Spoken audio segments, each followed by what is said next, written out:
예, 안녕하십니까. 환경영향평가 거짓 부실 사례 분석을 통한 개선 방안 제안에 대해 발표할 한성개발공사 김철희라고 합니다. 반갑습니다. 예, 오늘 제가 발표할 순서는 먼저 일종 환경영향평가 업체의 현 주소, 그리고 거짓 부실 관련 사례, 그리고 관련 사례 분석을 통한 개선 방안에 대해서 발표를 하도록 하겠습니다. 제가 이 발표 자료를 준비하면서 많은 고민을 했습니다. 지금까지 일종 환경영향평가 업체에서 이와 관련된 법령 개정을 꾸준히 지속적으로 요청을 하였지만 현재 반영이 되지 않고 있는 상황에서 과연 어떤 내용을 담아서 발표를 해야 될지 고민을 하다가 저는 법령 전문가가 아니기 때문에 저는 평가 기술자입니다. 그래서 평가 기술자로서 현장에서 느끼는 제 감정 그리고 현황을 그대로 설명을 드리는 게 제가 할 수 있는 최선이라 생각을 했고 그 내용을 발표를 하도록 하겠습니다.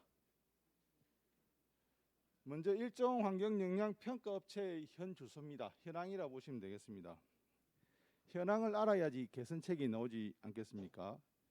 지금까지 사항을 보면 법령 개정 어떤 결과만을 추구했지 실제 일종 평가업체들의 현황에 대해서 어떤 내용을 알리고 설명하는 자리는 제가 경험하기로 극히 적었다고 생각을 합니다. 그래서 일종 평가업체가 지금 현재 어떤 대접을 받고 있고 어떤 상황에 있는지 제대로 알리고자 제가 경험한 내용을 토대로 발표 자료를 작성했습니다. 일종 환경영향평가업체와 관계 있는 기관은 승인기관, 협의기관, 그리고 사업자, 시민단체, 그리고 이종 환경영향평가업체, 환경일조사업체입니다. 승인기관의 경우 환경영향평가법상 승인기관이 이행해야 될 의무에 대해서 예력이 부족합니다. 물론 일종 환경영향평가업체인 저희들이 설득을 하고 설명을 하지만 제대로 받아들이는 경우도 있는 반면 받아들이지 못하고 행정 절차가 늦어지는 경우도 상당히 많이 있습니다. 일종 평가업체라는 그냥 개인 업체라는 사유로 한계가 분명히 존재한다고 말씀드리고 싶습니다. 두 번째, 협의기관입니다. 환경청에서 매년 간담회를 개최합니다. 간담회 개최 시마다 똑같은 건의를 하고 똑같은 건의가 매년 반복되고 있지만 결과적으로 정책 반영은 되지 않고 있습니다. 왜 안 되느냐 물어보면 환경부에는 건의를 했는데 환경부에서 반영을 안 해준다. 그래서 저희는 그러면 환경부 장관님하고 면담을 요청했지만 이제 그것도 성사가 되지 않았습니다. 이런 말을 해도 될지 모르겠습니다. 다음에 사업자입니다. 사업자는 잘 아실 겁니다. 협의기간이 왜 이리 많이 걸리느냐, 협의 내용이 왜 이랬느냐, 초안검토위원회 왜 환경에서 이런 의견이 나오느냐, 이 환경부가 승인기관이냐, 많은 말들을 저희한테 해야 됩니다. 저희는 거기에 대해서 규정상, 법상, 환경협의상 의견이 나올 수밖에 없다고 하지만 사업자는 받아들이지 않습니다. 법이 잘못된 것이 아니냐, 저희를 질타합니다. 시민단체입니다. 거짓 부실 보고서 작성업체라는 인식으로 인격을 무시하는 발언을 서슴지 않습니다. 주민설명회 공청회를 가게 되면 사업자 돈 받고 평가하니까 거짓 보고서 만드는 거 아니냐. 더 이상 설명 안 하겠습니다. 이 부분은. 이종 환경영향평가업체와 환경질 조사업체가 있습니다. 조사보고서 거짓 부실 작성을 합니다. 그래서 결론적으로 일종 평가업체는 동네북입니다. 슈퍼을입니다. 심지어 외주 발주를 하는 이종과 환경질 조사업체 또한 저희 쪽에서 보면 돈 주는 갑입니다. 저희는 뭔가를 요구하거나 행위를 하기에는 많이 힘듭니다. 여기서 제가 처음에 말씀드린 일종 환경영향평가업체와의 관계라고 했죠. 관계는 화살표가 어떻게 돼야 됩니까? 관계는 화살표가 여기다 하나 더 있어야 됩니다. 상호 연계가 돼야 되죠. 그러나 지금 현재 현황상 일종 평가업체는 이쪽으로 갈 수가 없습니다. 승인기관이 무서워서, 협의기관이 무서워서, 시민단체가 무서워서 아무것도 할 수가 없지요. 그게 현실입니다. 이 현실을 시민단체나 아니면 다른 분들이 제대로 알고 있는지 참 궁금합니다. 다음에 거짓 부실 관련 사례입니다. 현재 한개소의 이종 평가업체가 관여한 2016년부터 2019년까지 평가서에 대해서 환경청에서 경찰에 수사를 의뢰했고 그 수사 결과를 수령하였습니다. 2022년 3월 12일 환경청에서 거짓 부실 검토 전문위원회 소명 자료 제출 요청 공문을 보내서 사업자들이 수령을 하였습니다. 1개소의 이종 평가업체의 거짓 부실 현황 조사 및 보고서로 인해서 88개 사업장 33개 일종 평가업체가 거짓부실위원회에 지금 현재 상정이 되어 있습니다. 2022년 3월 31일 거짓부실위원회를 개최하였습니다. 개최 시 일종 평가업체의 어느 분이 질의를 냈습니다. 우리가 왜 여기 와야 되냐? 그 내용을 좀 알고 싶다. 내용이라도 알고 영업정지를 먹든지 해야 되지 않느냐? 거기에 대한 답은 여러분들은 당사자가 아니기 때문에 정보를 공개할 수 없습니다. 당사자가 아닌 33개 업체가 영문도 모른 채 자세한 내용도 모른 채 영업정지 6개월을 묵기 위해서 모여 있는 겁니다. 그게 현실입니다. 그래서 2022년 3월 31일 결국 개최되지 못했습니다. 그리고 2022년 4월 5일 연기한다는 공문을 받았습니다. 다음 관련 사례 분석을 통한 개선 방안입니다. 먼저 이종 환경 영향 평가 업체와 환경지 조사 업체는 인허가와 관리 주체가 명확히 되어 있습니다. 환경부와 지방자치단체입니다. 여기서 관리권과 인허가권을 가지고 있고 이 두 군데에서 지금 현재 문제가 되고 있는 현황조사 여부에 대해서 현황조사 여부 확인을 위한 기초자료가 미흡해서 지속적인 문제가 발생되고 있는데 이에 대해서 현장조사 여부를 확인할 수 있는 자료를 추가 확보토록 조건을 달면 됩니다.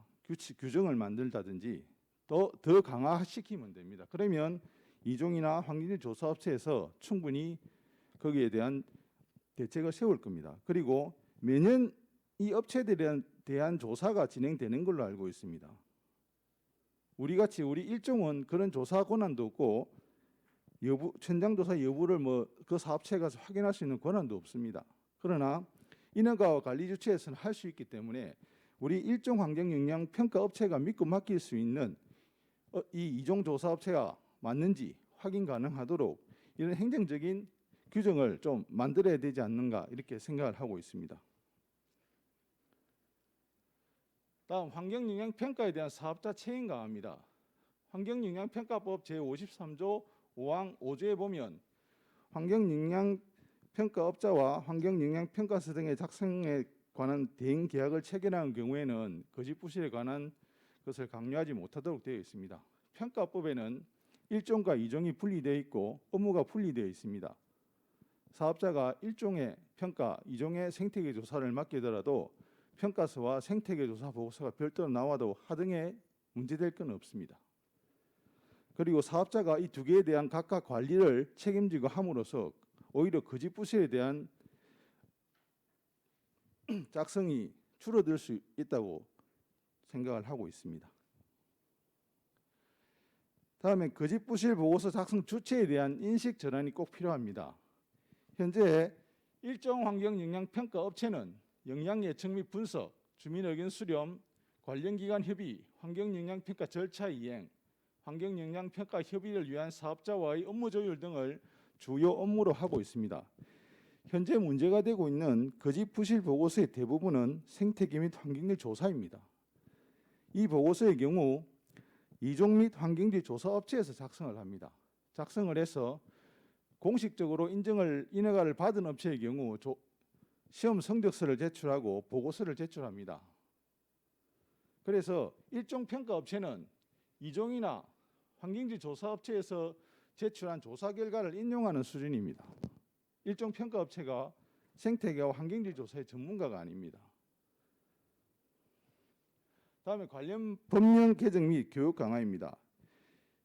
지금 현 상황에 맞지 않는 법령을 개정하고 1종, 2종 그리고 승인기관, 관계기관 등에 대한 주기적인 교육과 자료 배포가 필요합니다. 이거는 일종 평가업체가 현장에서 부딪히면서 실시를 하고 있지만은 업체와 관이라는 관계 때문에 수월하지가 않습니다. 제가 54살인데 30살 공무원한테 가서 싫은 소리 듣습니다. 왜? 뭐 잘못한 것도 없는데. 법에 대해 설명을 하는데 왜 우리가 해야 되느냐. 이런 일이 허다합니다. 그래서 이런 일은 관대관으로서 좀 더 수월하게 좀 교육과 정보 교류가 필요하다고 생각을 합니다. 다음 마지막입니다. 이게 오늘 제가 말씀드리고자 하는 주제의 핵심입니다. 제일 처음에 제가 말씀을 드릴 때 화살표 이야기를 했지.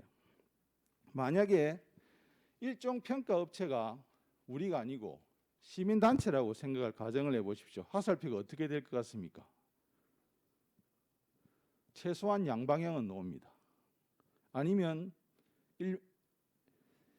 최소한 양방향은 나옵니다.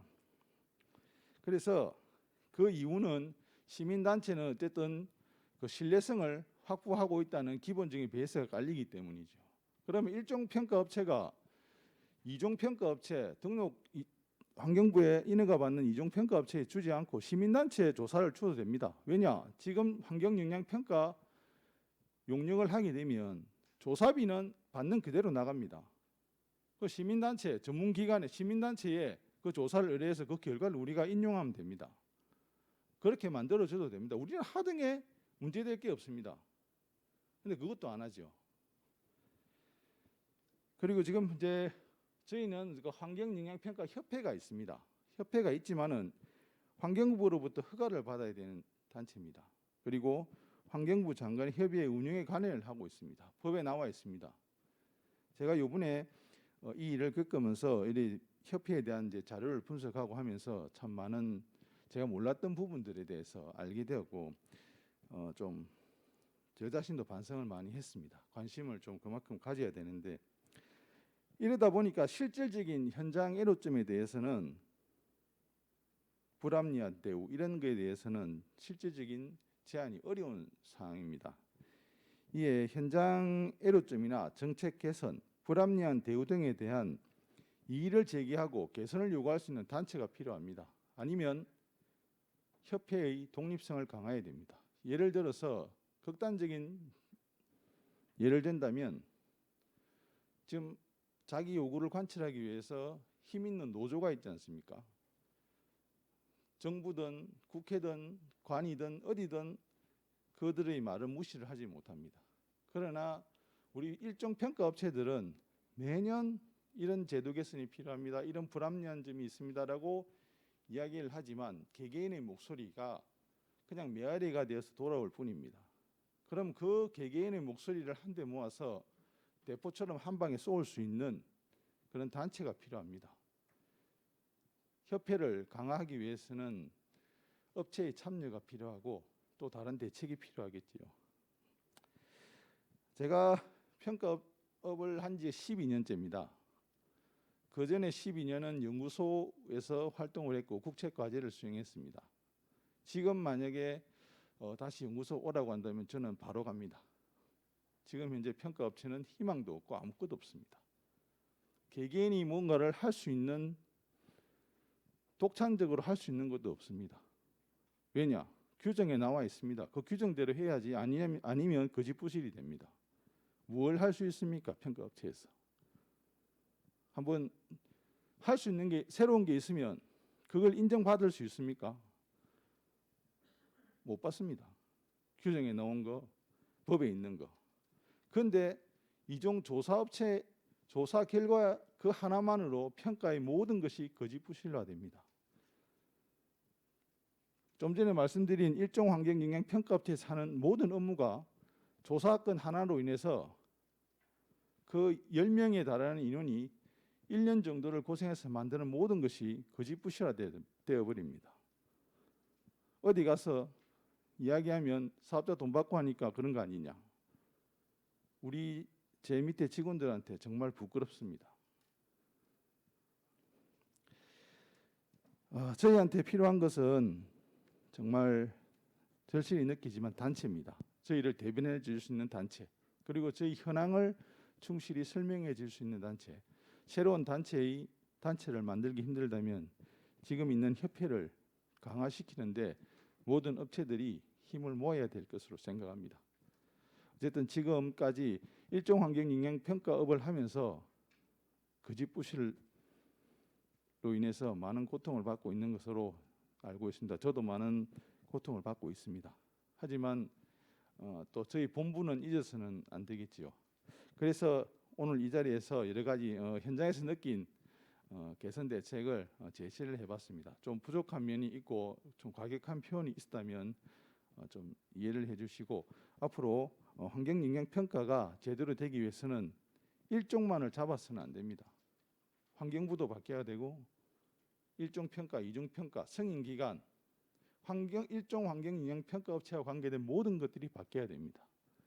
그런 것들을 인식하고 바꾸기 위해서 다 같이 좀 노력을 했으면 좋겠습니다. 이상입니다. 감사합니다.